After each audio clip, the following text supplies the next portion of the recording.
رواں رواں، تحفظ دین کا کارواں رواں رواں، علماء کا ساتھ دو آؤ سب کے سب یہاں، علماء کا ساتھ دو آؤ سب کے سب یہاں۔ الحمد للہ وکفی وسلام علی عباده الذین اصطفی، اما بعد فاعوذ باللہ من الشیطان الرجیم، بسم اللہ الرحمن الرحیم۔ اليوم اکملت لکم دینکم واتممت علیکم نعمتی ورضیت لکم الاسلام دینا۔ وقال تعالی ان الدین عند اللہ الاسلام۔ رب اشرح لي صدري ويسر لي امري واحلل عقدة من لساني يفقهوا قولي۔ اللهم صل على سيدنا محمد وعلى آل سيدنا محمد وبارك وسلم۔ میرے محترم بزرگوں، بھائیوں، دوستوں، اللہ جل جلالہ عم نوالہ نے جب سے اس دنیا کو بنایا ہے اور اس دنیا کی بنیاد رکھی ہے، اور اللہ رب العزت نے اس کائنات کے اندر انسانوں کے وجود کو پیدا فرمایا ہے، اسی وقت سے اللہ رب العزت نے دین اسلام کی بنیاد بھی رکھی ہے، اور یہ دین مکمل دین ہے، اسلام مکمل مذہب ہے، ہر اعتبار سے، چاہے وہ دوسرے ادیان کے مقابلے میں اگر اس کا موازنہ کیا جائے تو دین اسلام کے اندر وہ خوبیاں ملیں گی، اور مذہب اسلام کے اندر وہ خاص چیزیں ملیں گی، اور وہ مکمل چیزیں ملیں گی جو کسی دوسرے دین میں نظر نہیں آتی، کیونکہ اصل دین دین اسلام ہی ہے۔ ان الدین عند اللہ الاسلام، اللہ رب العزت کے یہاں دین ہی اصل دین اسلام ہے، اسلام کے علاوہ نہ کوئی اور مذہب قبول ہے، نہ کوئی دین قبول ہے، نہ کوئی طریقہ قبول ہے۔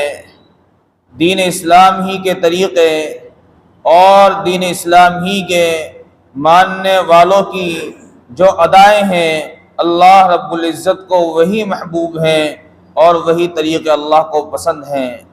جو آدمی دین اسلام کو قبول نہیں کرتا اور دین اسلام کو چھوڑ کر دوسرے طریقوں کو اپناتا ہے تو کیا اللہ اس کو بھی پسند کرے گا؟ اللہ قرآن میں خود فرماتے ہیں وَمَن يَبْتَغِ غَيْرَ الْإِسْلَامِ دِينًا فَلَن يُقْبَلَ مِنْهُ، جو آدمی اسلام کے علاوہ کوئی دین یا کوئی مذہب اختیار کرے گا، اللہ رب العزت اسے ہرگز قبول نہیں فرمائیں گے، کیونکہ وہ اسلام اور دین نہیں ہے، وہ کوئی مذہب نہیں ہے۔ اس لیے عزیزو، اصل دین دین اسلام ہے، اصل مذہب دین اسلام ہے، اور دین اسلام کی ابتدا بھی حضور اکرم صلی اللہ علیہ وسلم جب دنیا میں آئے اس وقت سے نہیں ہے، بلکہ اس دین کی بنیاد تو آدم علیہ السلام جب اس دنیا میں آئے اس وقت سے ہے، اور اس دین کا خاکہ جو اللہ رب العزت نے تیار کیا تھا، اس دین کی جو نوعیت اور کیفیت اللہ رب العزت نے تیار کی تھی، وہ اس دنیا کے بنانے سے پہلے ہی تیار کر چکے تھے۔ تو یہ دین جب آدم علیہ السلام دنیا میں آئے اسی وقت سے یہ دین اسلام ہے، اور اس دین اسلام کی خاصیت یہ ہے کہ یہ مکمل دین ہے، اور اس کی حقیقت یہ ہے کہ جب سے دنیا بنی اس وقت سے دین ہے، اور جب تک دنیا قائم رہے گی اس وقت تک دین اسلام قائم رہے گا۔ زمین بدل سکتی ہے، آسمان بدل سکتا ہے، چاند سورج چمکنا چھوڑ سکتے ہیں، ستارے ٹوٹ سکتے ہیں، کائنات درہم برہم ہو سکتی ہے، لیکن اللہ کا یہ دین ختم نہیں ہو سکتا، اللہ کا یہ دین مٹ نہیں سکتا۔ دنیا ختم ہو جائے گی، دین کو مٹانے والے ختم ہو جائیں گے، اور دین کو مٹانے والے ختم ہوتے آ رہے ہیں، لیکن دین اسلام کیونکہ اللہ رب العزت کا دین ہے اور اس کائنات کا نظام اللہ کے ہاتھ میں ہے، اللہ رب العزت کائنات کی ایک ایک چیز پر قادر ہے، اور اللہ کو ایک ایک چیز کا اختیار ہے تو اللہ رب العزت کا یہ وعدہ ہے الیوم اکملت لکم دینکم واتممت علیکم نعمتی ورضیت لکم الاسلام دینا۔ اللہ کے نبی کے اوپر جو وحی کی آخری آیت قرآن کی اتری ہیں وہ یہی آیتیں ہیں کہ آج ہم نے تمہارے دین کو مکمل کر دیا ہے، تمہارا دین کامل بھی ہے، تمہارا دین اکمل بھی ہے، تمہارا دین مکمل بھی ہے، اس میں کہیں کوئی خرابی نہیں ہے، کہیں کوئی نقص نہیں ہے، کہیں کوئی کمی نہیں ہے۔ اس لیے سب سے اعلیٰ اور سب سے عرفہ اور باقی رہنے والا اور جو دنیا کے وجود سے ہے اور جو قیامت تک رہے گا وہ صرف اور صرف دین اسلام ہے۔ دین اسلام کے علاوہ کوئی اور دین نہ تو اللہ کو قبول ہے اور نہ کوئی اور مذہب باقی رہنے والی چیز ہے۔ اور اس دین کو امت تک پہنچانے کے لیے اللہ رب العزت نے مختلف زمانوں میں مختلف انبیاءوں کو مختلف رسولوں کو بھیجا اور وہ دین کا تعارف کراتے رہے، اللہ رب العزت کی وحدانیت کو لوگوں کو بتلاتے رہے۔ آدم علیہ السلام سے لے کر ابراہیم علیہ السلام تک اور وہاں سے لے کر عیسیٰ علیہ السلام تک 1,24,000 انبیاء آئے اور آخر میں محمد رسول اللہ صلی اللہ علیہ وسلم آئے۔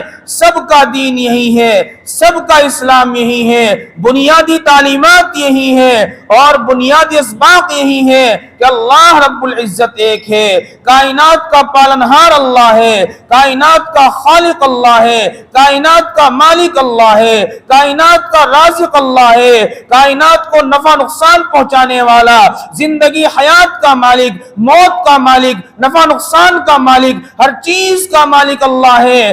انبیاء علیہ السلام سے لے کر اور آخری پیغمبر محمد رسول اللہ صلی اللہ علیہ وسلم تک ہر نبی کی، ہر پیغمبر کی، ہر رسول کی، سب کی تعلیمات یہی ہے کہ اللہ ایک ہے اور یہی دین اسلام کی بنیاد ہے۔ اگر کوئی اللہ کو ایک نہیں مانتا، کوئی دین اسلام کو نہیں مانتا تو اس کی بات کا کوئی اعتبار نہیں ہے، اس کی بات کو ردی کے ٹکڑے میں پھینک دیا جائے گا۔ ان الدین عند اللہ الاسلام، اللہ کے نزدیک، اللہ کے یہاں اسلام ہی اصل دین ہے، اسلام ہی اصل مذہب ہے۔ وَمَن يَبْتَغِ غَيْرَ الْإِسْلَامِ دِينًا فَلَن يُقْبَلَ مِنْهُ، جو اسلام کے علاوہ دوسرے طریقوں کو اپنائے گا، اسلام کے علاوہ دوسرے مذاہب کو اختیار کرے گا، اللہ اس کو ہرگز قبول نہیں کرے گا۔ یہ اللہ کا اعلان ہے۔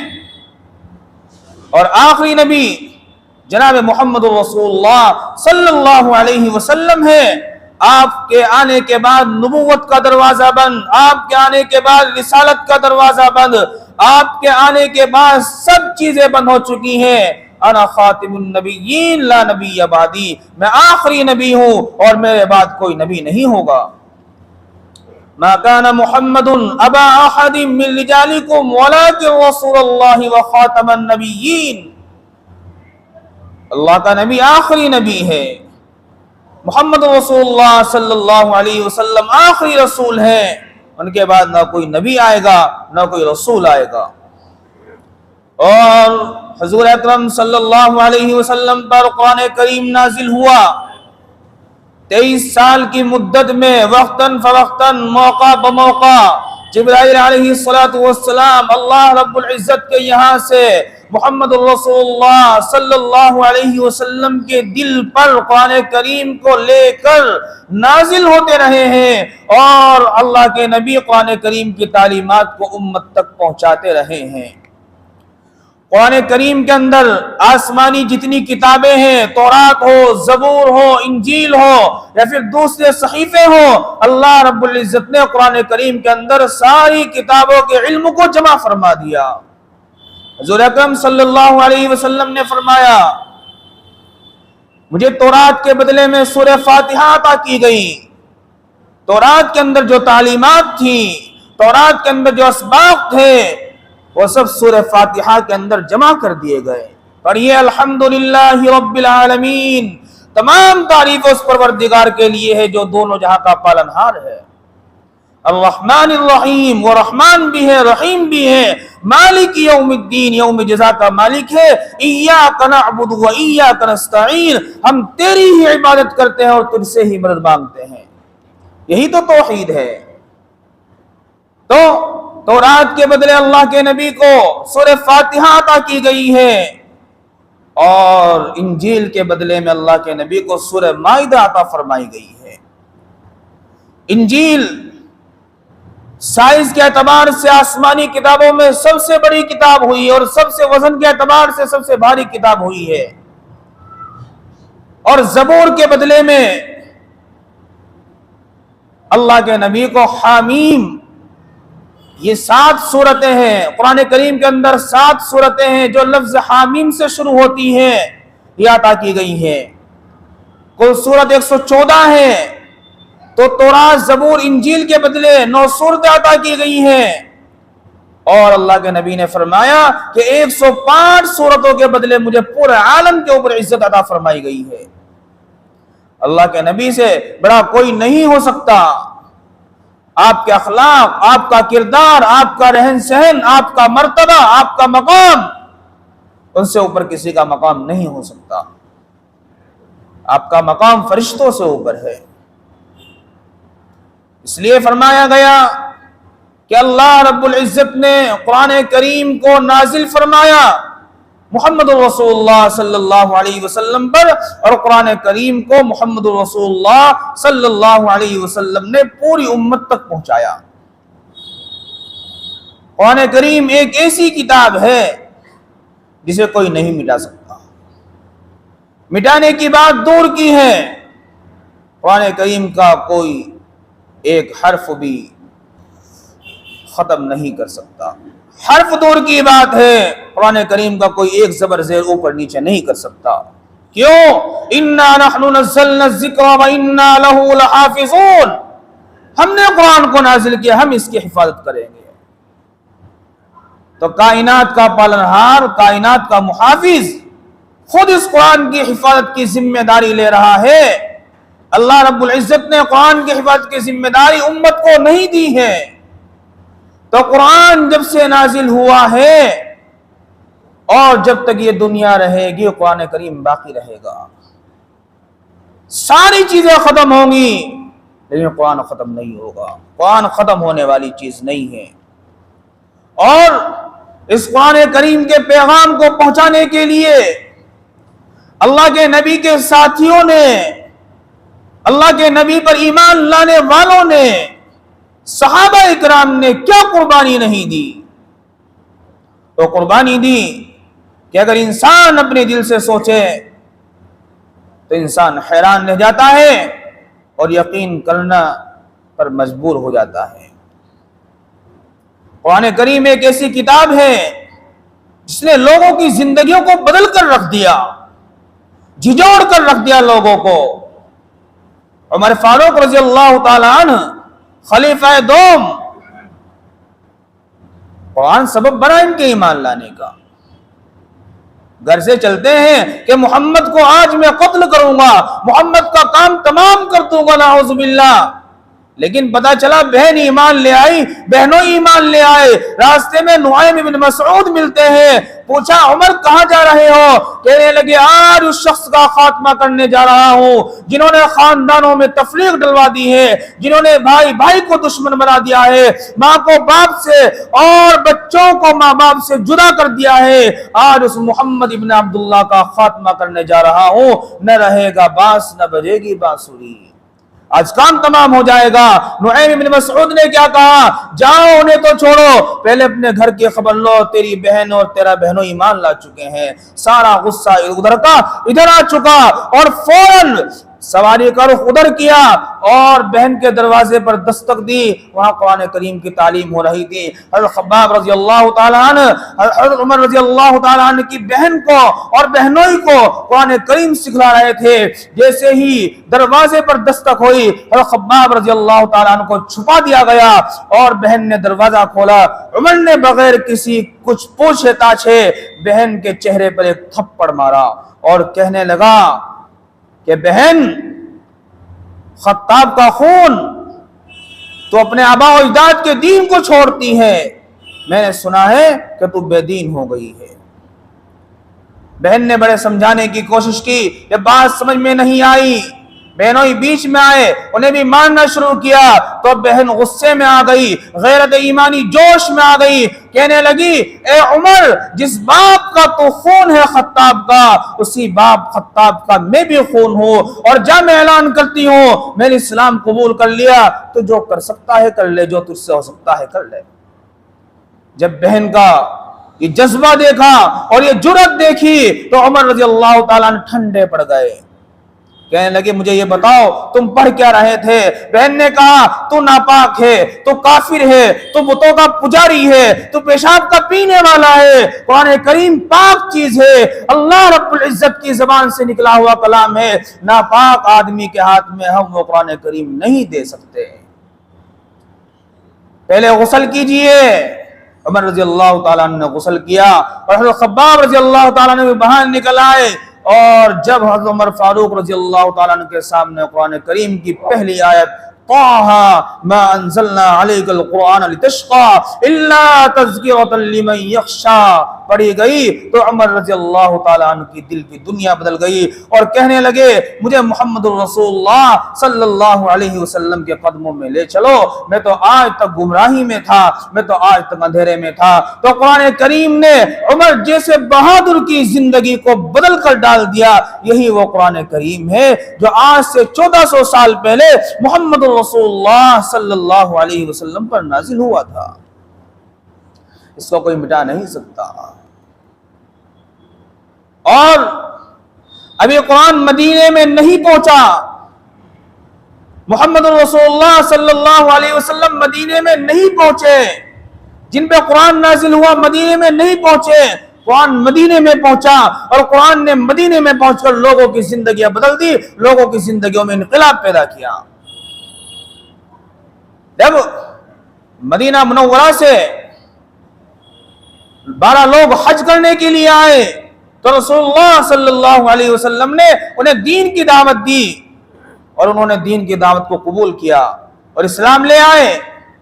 تو مدینے والوں نے کہا اے اللہ کے رسول، ہمیں کوئی معلم دیجئے جو ہمیں قرآن کریم سکھلائے اور اسلام کے بارے میں مدینے میں پہنچ کر بتلائے۔ حضور اکرم صلی اللہ علیہ وسلم نے حضرت مصعب بن عمیر رضی اللہ تعالی عنہ کو مدینے والوں کو دیا کہ جاؤ مصعب اور قرآن کریم کو سکھاؤ۔ یہ مصعب کون تھے؟ مصعب بن عمیر رضی اللہ تعالی عنہ ایک شروع ہی میں اسلام لانے والے بڑے صحابیوں میں سے تھے، اور ان کا رہنا سہنا اللہ اکبر کبیرہ، جب اسلام سے محبت ہو جاتی ہے تو ہر چیز کا قربان کر دینا بہت آسان ہو جایا کرتا ہے۔ مصعب بن عمیر رضی اللہ تعالیٰ عنہ بچے تھے، ابھی بلوغت کی پیڑھی پر قدم رکھ ہی رہے تھے کہ ایمان لے آئے۔ رسول اللہ صلی اللہ علیہ وسلم کی جب نگاہ مصعب بن عمیر پر پڑی تو مصعب بن عمیر کالی کملی والے کی زلفوں کے اسیر ہو گئے اور ایمان لے آئے۔ مصعب بن عمیر کے والد نہیں تھے اور ان کی والدہ نہایت مالدار تھی۔ حضرت مصعب بن عمیر رضی اللہ تعالیٰ عنہ کو 200 درہم کا جوڑا پہنایا کرتی تھی اس زمانے میں، اور مصعب بن عمیر رضی اللہ تعالیٰ عنہ وہ عطر استعمال کیا کرتے تھے کہ مکہ کی جس گلی سے گزر جایا کرتے تھے تو مکہ والے یہ کہا کرتے تھے کہ یہاں سے مصعب بن عمیر گزرے ہیں۔ اتنے ناز و انداز میں پلے بڑھے، لیکن جب اسلام لے آئے اور انہوں نے اپنی والدہ کو کہا کہ میں نے کالی کملی والے کے ہاتھ کو اور ان کے دامن کو تھام لیا ہے اور میں اللہ کو ایک مانتا ہوں اور ان لات و عزا کو یہ معبودان باطلہ ان کا انکار کرتا ہوں، تو والدہ نے چھپانے کی کوشش کی، لیکن جب مشک ہوتا ہے وہ چھپا نہیں کرتا، اسلام کی خوشبو چھپا نہیں کرتی۔ بات پھیلتے پھیلتے ان کے چاچا کے پاس پہنچی،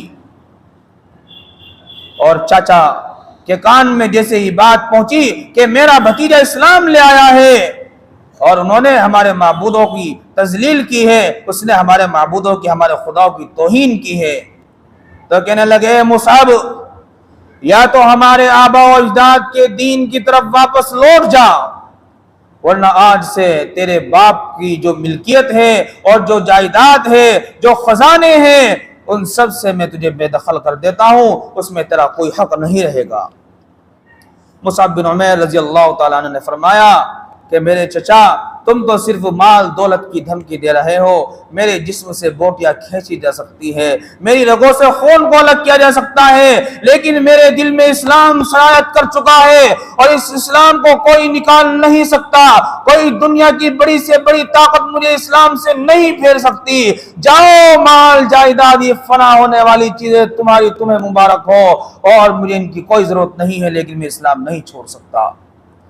جب چاچا نے اپنے بھتیجے مصعب بن عمیر کا اتنا بڑا عزم، اتنا بڑا حوصلہ اور یہ جرأت دیکھی، چاچا تو یہ سمجھ رہا تھا جیسے ہی میں دھمکی دوں گا تو مصعب بن عمیر کے 14 طبق روشن ہو جائیں گے اور ہوش کے ناخن لے گا اور اپنے آباء و اجداد کے مذہب کی طرف لوٹ جائے گا، لیکن جب مصعب بن عمیر کے یہ الفاظ سنے تو چچا جھجلا گیا، غصہ اور بڑھ گیا اور کہنے لگا تو یہ کہتا ہے جو تو یہ کپڑے پہن رہا ہے ان کپڑوں کو بھی نکال دے، یہ کپڑے بھی تیرے نہیں ہیں۔ مصعب بن عمیر رضی اللہ تعالیٰ عنہ، اللہ کروڑوں رحمت نازل فرمائے ان صحابہ پر جنہوں نے دین اسلام کی خاطر اپنا سب کچھ لگا دیا اور سب کچھ قربان کر کے اس امت کو یہ پیغام دے گئے کہ دین اسلام قیامت تک رہنے والا مذہب ہے، جانیں چلی جائیں گی، عورتیں بیوہ ہو جائیں گی، بچے یتیم ہو جائیں گے، لیکن دین اسلام کبھی نہ دبنے والا ہے،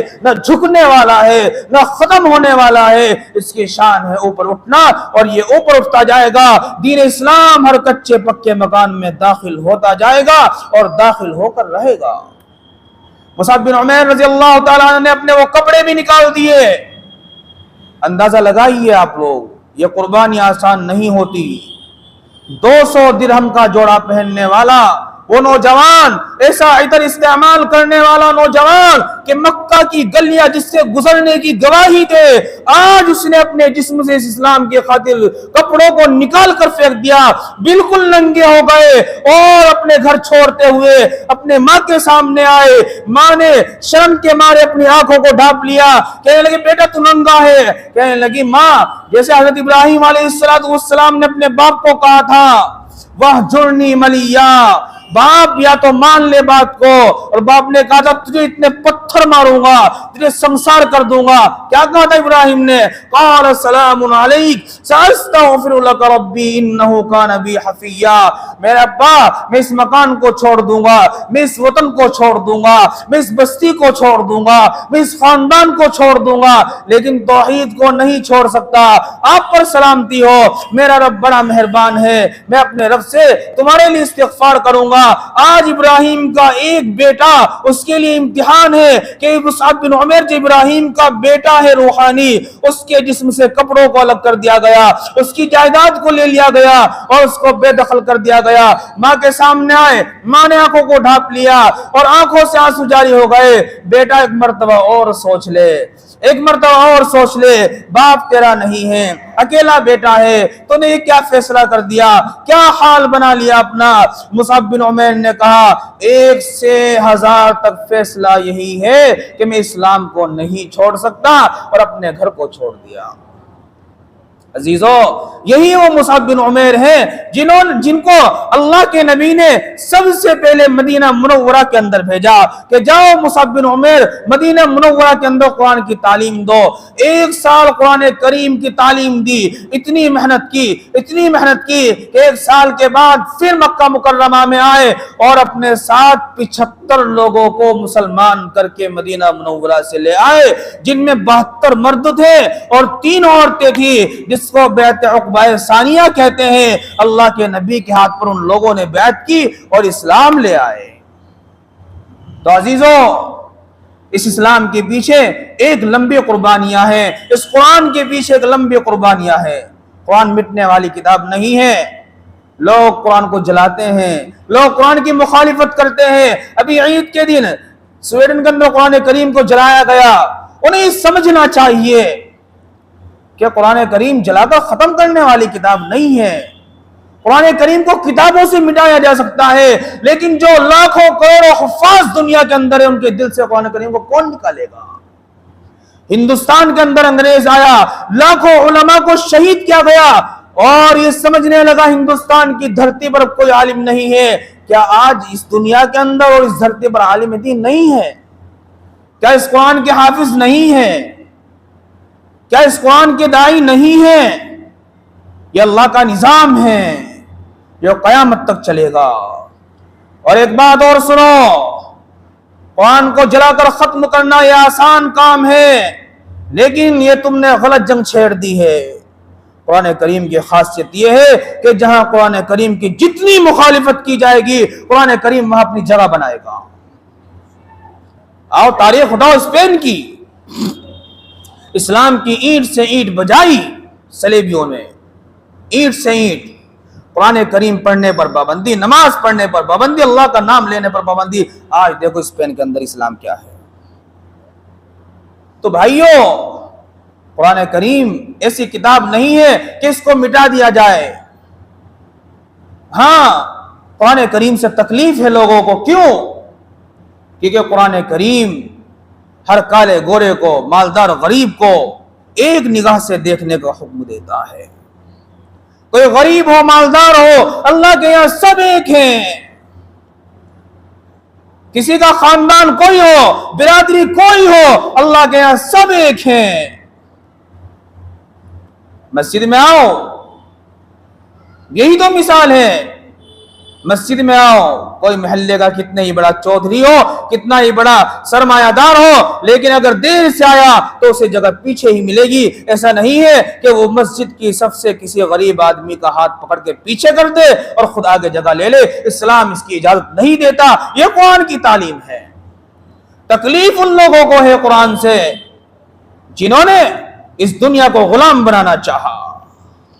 عیسائی دنیا کے اندر اجارہ داری پایا جاتی تھی، وہ چاہتے ہیں کہ چند لوگوں کے پاس سرمایہ ہو، اور سرمایہ ہونے کے ساتھ ساتھ ہم سارے آدمیوں کو غلام بنا کر ان پر حکومت کرے۔ لیکن میرے اللہ کا قانون یہ نہیں ہے۔ میرے اللہ کا قانون تو ہے ان اکرمکم عند اللہ اتقاکم، اللہ کے نزدیک سب سے بڑا آدمی وہ ہے جو سب سے بڑا متقی ہو۔ اس لیے عزیزو، لیکن شکایت ایک بات کی ہے۔ چلو یہ تو قرآن کی بات ہوئی، یہ تو قرآن کی بات ہوئی، اس کی حفاظت تو اللہ کرے گا، لیکن شکایت یہ ہے کہ ہماری زندگیاں قرآن سے کتنی دور ہے۔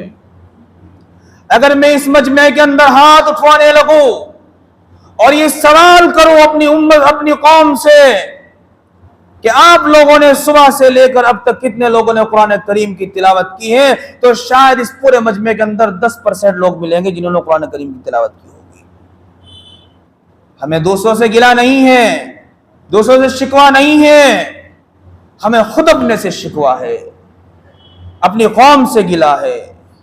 قرآن کریم آیا زندگیاں بدلنے کے لیے، قرآن کریم آیا زندگیوں کو جھجوڑنے کے لیے، تو قرآن کریم کو اپنانا، قرآن کریم کو اپنی زندگیوں میں اتارنا یہ ضروری ہے۔ آج ہمارے ایمان کی سطح تو بہت نیچے گر چکی ہے۔